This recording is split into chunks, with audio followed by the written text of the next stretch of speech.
반갑습니다. 오늘의 이재명 소식 전해드리겠습니다. 여러분들 다들 아시죠?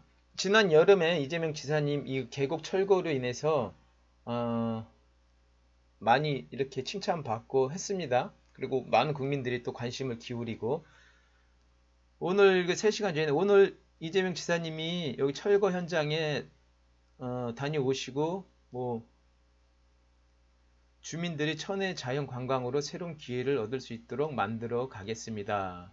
이렇게 사후 대책을 하러 이렇게 갔습니다. 자, 제가 이재명 지사님을 이래서 내가 존경하는 게 이겁니다. 보통 뉴스나 언론에서 막 이슈화되고 뭐 그게 긍정의 이슈든 부정의 이슈든 여러분들 이런 거 많이 들어보셨을 거예요. 이명박 대통령이 문재인 대통령이 박근혜 대통령이 어떠한 사안에 대해서 뭐 분노하셨다. 강력 지시 막 이런 거 들어보셨죠? 강력 지시 문재인 대통령 뭐뭐뭐에 의해서 강력 지시 강력 질타 책임자 소환해서 엄중 멋져주자고 그러고 나서 시간이 딱 며칠 흘러면 그 유행처럼 그게 사라져 있었던 건지 없었던 건지 그렇게 강력 지시해놓고서 그건 여느 대통령 여느 유정자들도 피해갈 수 없는 그쵸? 근데 이재명 지사님은 어떻습니까? 보통 이 문제도 마찬가지예요. 그냥 매년 레파토리에 언론에 나오는 거. 뭐 관광지, 계곡에 바가지 요금 뭐 이런 거 있잖아요. 그러면 구청이나 이런 데서 여론의 문매 맞기 싫으니까 가서 단속하는 척 해요. 그러면 거기에 담당하는 뭐 구청장이든 시의원이든 뭐든 이렇게 딱 가서 이렇게 사진 한 번 딱 받고 그리고 여름철 딱 지날 쯤 되면 그냥 또 나몰라라 없어지고 그런데 이재명 지사님은 어떠한 정책을 또 어떤 현안에 대해서 딱 손을 댔다 그러면 끝을 보십니다.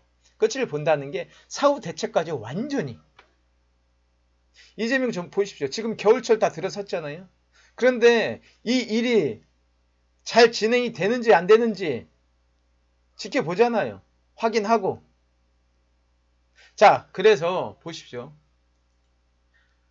여기 팜플렛은 그게 안 나왔지만 뭐 다른 사진에 이런 거 많습니다. 요거 검색해 보면 이렇게 나옵니다. 요거. 자, 이재명 도지사님을 간절히 원합니다. 이게 탄원서 이분들이 제출했어요. 이재명 지사님 지금 재판 받는 거에 대해서. 자, 이분들이 여기 쭉 이렇게 나오지만 이 단속으로 인해서 여러분들 뉴스를 접해서 아실 겁니다. 뭐 쇼크 먹어서 병원에 입원하신 상인도 있고 뭐 등등의 상인들이 많이 있지요. 이로 인해서. 그런데 이분들이 이렇게 탄원서까지 제출하면서 이재명이 필요하다. 이재명을 간절히 원한다. 이렇게 했잖아요. 그러면 이분들이 뭐 이재명이 무서워서요? 이재명한테 뭐 잘 보이려고?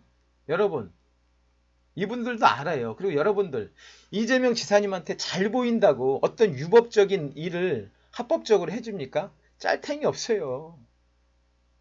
그건 이재명을 지지하고 안 지지하고 그거와 무관하게 이제는 대한민국 국민들은 다 알아요. 이재명이가 뭐 딱 손 댔다. 그러면 아유 저 새끼 징그러워. 그러면서도 이재명은 한다는 걸 압니다. 어영부영이 없다. 이걸 다 알아요. 이제 국민들이. 이재명을 지지하든 지지를 하지 않든 다 알아요.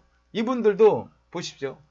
이종짐 조합장은 조합에서 탄원 뭐 현수막 찾아보시죠. 탄원 현수막 게재와 탄원을 논의할 때 만장일치로 의견이 모아졌다. 조합원들 스스로가 이재명 도지사의 정책이 우리를 죽이는 것이 아니라 살리는 방안이라고 생각했다. 자, 앞서 이야기했듯이 어떠한 여론 문매를 맞는다. 그러면 어떤 구청이고 어디서 철거하러 딱 갑니다. 그래서 집중 단속을 하고 막 철거를 해요. 이 사람은 한철 장사인데 이 사람들도 이게 삶의 터전이지 않겠습니까? 그럼 단속 나오고 철거하고 하다 보면 손해가 이루 말할 수도 없겠지요. 또 구청에서도 보면 그냥 그 사람들이 또 법을 집행해야 되니까 그 사람들이 또 나쁜 건 아니에요. 당연히 법을 집행해야 되니까. 자, 그 사람들은 법을 집행해요. 근데 이분들은 삶의 터전이란 말이야. 비록 불법이지만. 그 사람들은 법을 집행하고 그냥 떠납니다. 그리고 끝이야 그냥. 이분들도 이재명 지사님이 여기 철거하고 막 이렇게 단속하고 나왔어요. 처음에는 막 극렬히 또 반대했죠. 당연히 싸우고 병원에 입원하신 분도 있다고 그랬잖아요. 쇼크로.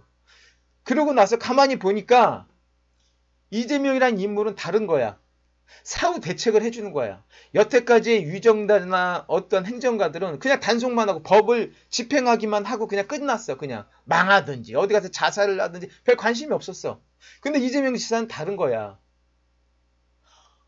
법을 어겨서 유법적이고 또 많은 도민들, 많은 시민들이 이로 인해서 피해를 입었잖아요. 왜냐면 이거 공공의 저기 아니에요. 이거 산이나 이런 거는. 근데 이 사람들이 독점하고 있으니까. 그렇다 하더라도 이분들도 경기 도민이고 대한민국 사람 아닙니까? 그렇잖아요. 그래서 이중진 조합장님이 말씀하듯이 진짜 어떤 법을 집행하기 위해서 여기 계곡에 있는 상인들을 죽이려고 가서 단속을 한 게 아니라 살리려고. 자, 어떻게? 여러분들 지난 영상들 많이 봤을 겁니다. 그 여기 계곡 상인들하고 이재명 지사님하고 뭐 터놓고 얘기하는 거. 그러니까 진짜 다 까놓고 얘기했잖아요. 이것저것. 이재명 지사님 뭐라고 그랬어요? 단호하면서도 인간적인 모습을 보여주셨죠. 유법에 대해서는 거기서는 무슨 타협의 여지가 없다. 그건 더 이상 말씀하지 마십시오. 딱 했잖아요. 그러고 나서 여러분들이 여기를 잘 조성하고 한마디로 관광지처럼 그러니까 많은 경기 도민이 와서 그 문화 생활을 그냥 편히 즐기게 그러니까 거기에 뭐 바가지 요금도 있겠고 뭐 등등에 있죠. 그걸 그런 거 하지 말고 여기 조성을 이제 멋지게 해주겠다. 경기도에서 그 재정이 허락하는 선에서 협조를 해주겠다. 여러분들이 진짜 필요한 게 뭐냐? 합법적인 내에서 얘기해봐라. 그렇게 해서 이재명 지사님이 오늘도 이렇게 찾아가신 거예요. 상인들 또 만나서 애로사항 듣고. 이분들도 경기도민이란 말입니다. 이재명 지사님이 품어야 돼요. 그런데 어떤 유법적인 일을 하는 걸 묵인할 수는 없지요. 이제는 앞서 얘기했지만 여기 계곡 상인들뿐만 아니라 많은 국민들은 압니다. 이제는. 이재명을 지지하든 안 하든 이재명 개새끼를 하든 안 하든 이재명이가 딱 손대면 그건 끝을 보는구나. 그리고 그게 나쁘게 끝나지 않는구나. 여러분 기억하십니까? 모란시장 개사유 거기 철거했잖아요. 그런데 보통 뭐 철거하고 뭐 어쩌고저쩌고 하면 막 뉴스에 크게 나오고 막 그 서로 싸움하고 막 그럽니다. 어떻습니까? 진짜 조용히 끝났죠? 그 상인들이 바보입니까? 그렇죠. 그런데 이런 식으로 뭐 토론을 하고 거기 상인들 애로사항 다 무엇이 있는지 다 들어주고 거기에 맞게 또 그 시나 도에서 할 수 있는 거 최대한 하고 자 이재명 지사님은 진짜 훌륭한 분입니다. 지금 모든 언론에서나 많은 국민들이 왜곡되고 잘못된 정보들 이재명 지사님 관련해서 그것들만 얻어서 이재명 지사님 그냥 독하고 뭐 인간 뭐 이렇게만 지금 알고 있는데 이재명 지사님을 정책적으로 이렇게 겪어보신 분들은 이렇게 알고 계십니다. 그리고 여기 뭐 찾아보십시오. 쫙 나와요. 이재명 지사님의 관련해서 이제 믿는 거죠. 예. 이게 여러분 참 지도자인 것입니다. 리더인 것이에요. 이게 참 이런 소식이 있었습니다. 한마디로 이재명 지사님은 어떤 정책을 펼칠 때는 사후 대책까지 철저히 한다. 또 그 정책을 펼쳤을 때 그로 인해서 피해나 손해를 보는 사람이 없게끔 최대한 노력을 한다. 그리고 손해보는 사람이 최소한 없게 한다. 입니다. 아, 참. 훌륭하신 분입니다. 자, 요거까지만 하고, 또 딴 건 많은데, 자, 아, 이재명 경기지사 대한민국의 가장 심각한 문제를 부동산 불로소득으로 꼽았다. 그러면서 임기 내에 경기도 자치 예산으로 4만 1,000세대 공공임대주택 하겠다. 뭐 이겁니다. 여러분, 엊그저께 문재인 대통령이 국민과의 대화인가 해서 이런 말 했죠. 부동산 꼭 잡겠다. 나 지겨워 죽겠어. 박근혜는 그런 소리 안 했어요? 이명박은 그런 소리 안 했어요? 문재인 대통령님도 임기 초에 또 선거 공약으로 그런 소리 안 했어요. 근데 지금 와서 또 무슨 그럼 여태까지 안 했어요?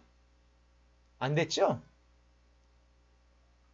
그게 여러분 그냥 가시적으로 그때그때 그냥 뭐 땜빵 하듯이 이렇게 막으니까 안 되는 거예요. 어떤 근원적인 해결책으로 해야 되는 겁니다.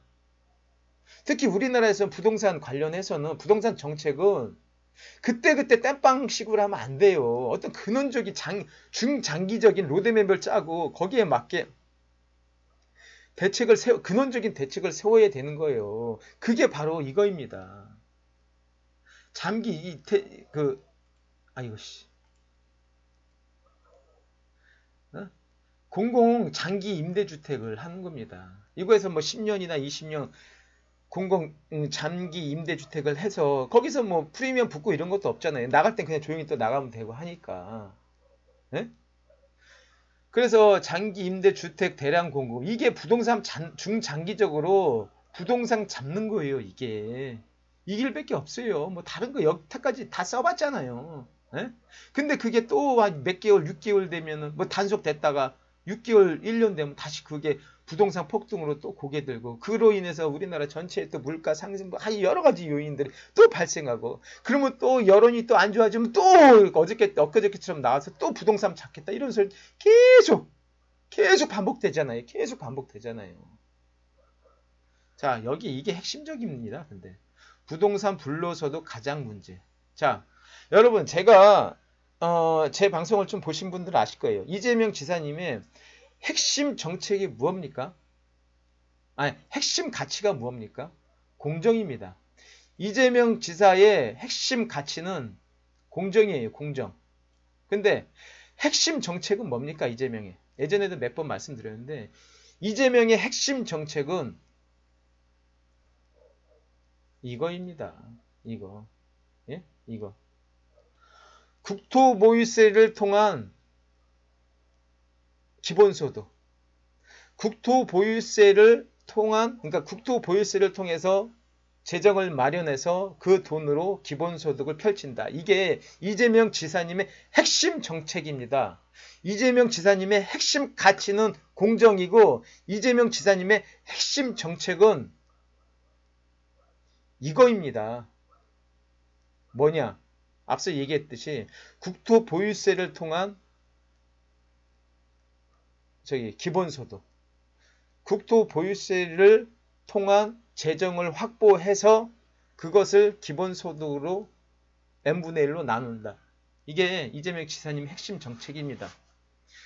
문재인 정부도 초기에 조금 이거 하려다가 그냥 흐지부지 안 했죠. 지금 이제 문재인 정부가 무슨 개혁이다 뭐하다 뭐 개혁의 정부라고 할 정도로 임기 초에는 막 엄청나게 얘기했어요. 근데 그 개혁의 속도가 뭡니까? 지금 기득권들한테 다 잡아먹게 생겼습니다. 참, 예, 하여튼 오늘 여러분 중요한 뉴스였습니다. 예, 요거 오늘 기억하십시오. 다시 또 재반복해서 들어보신 분들은 다시 들어보시도록 하겠습니다. 엊그저께도 말씀드렸지만 또 이게 계속 반복해서 이야기할 부분은 계속 반복해서 하겠습니다. 말로만 개혁이 아니라 이런 게 개혁인 것입니다. 변혁인 거예요. 여러분 진보의 가치는 변혁입니다. 뭐 어떤 사람들은 이재명 지사님이 무슨 보수다 이렇게 얘기하는데 물론 이재명 지사님도 그렇게 얘기한 적이 있어요. 나는 보수입니다. 근데 그거는 어떤 가치관의 정서로서 보수라고 얘기하는 거지. 그러니까 우리나라가 뭐 좌파, 우파, 보수, 진보 이게 지금 개념화가 되지 않았어요. 엄밀히 얘기하면 이재명 지사님 그냥 얘기했을 때 진보입니다. 변혁을 꿈꾸는 것은 진보입니다. 그리고 그냥 가만히 있자 하는 건 보수의 가치이고 뭐 여러 가지 있지만은 뭐 이거를 이념적으로 접근할 것인가 아니면 국가 간으로 접근 여러 저기가 있는데 그냥 진보라고 보면 됩니다. 변혁을 꿈꾸면 진보입니다. 그리고 지금 무슨 적폐청산하겠다 뭐 이러한 것들 기득권 뭐 뿌리 뽑겠다 이렇게 이런 뜻에 동조하시는 분은 그냥 진보라고 하면 되는 겁니다. 여하튼 그렇습니다. 여러분 고맙습니다. 이재명 화이팅!